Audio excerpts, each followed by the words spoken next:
अनंत काल की बात है, जब पृथ्वी के घने और शांत वनों में शांति का वास था।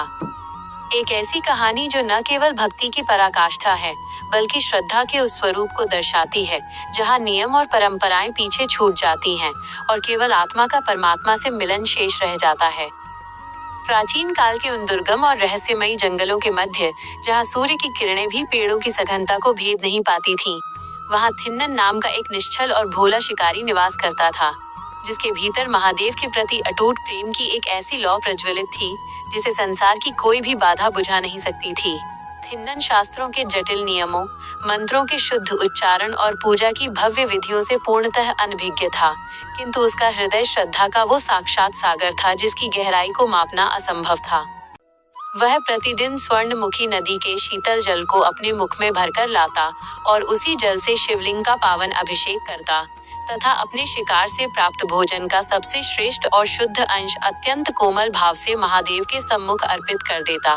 उसकी इस निस्वार्थ और निश्चल सेवा की एक अत्यंत कठिन परीक्षा लेने हेतु एक दिन महादेव ने अपनी दिव्य माया रची और अचानक मंदिर के शिवलिंग की दाईं आंख से रक्त की एक अविरल धारा बहने लगी।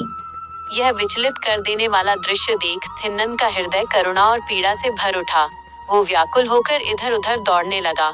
उसने जड़ी बूटियां लगाईं और हर संभव उपचार किया, परंतु जब रक्त की धारा नहीं रुकी तो उसने निर्णय लिया कि वो अपनी आंख महादेव को भेंट कर देगा।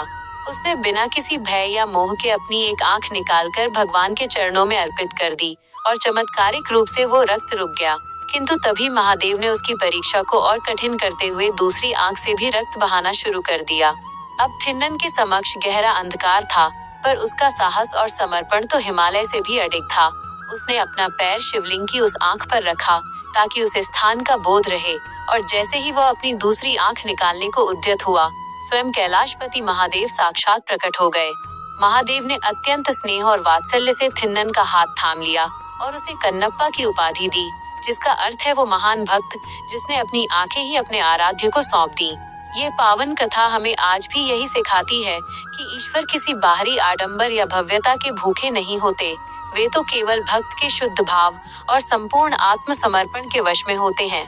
ऐसी ही और भी अनकही पौराणिक और प्रेरणादायक कहानियों के दिव्य सागर में डूबने के लिए हमारे चैनल मधु डिवाइन स्टोरीज को सब्सक्राइब करना बिल्कुल न भूलें और धर्म के इस मार्ग पर हमारे साथ आगे बढ़ें।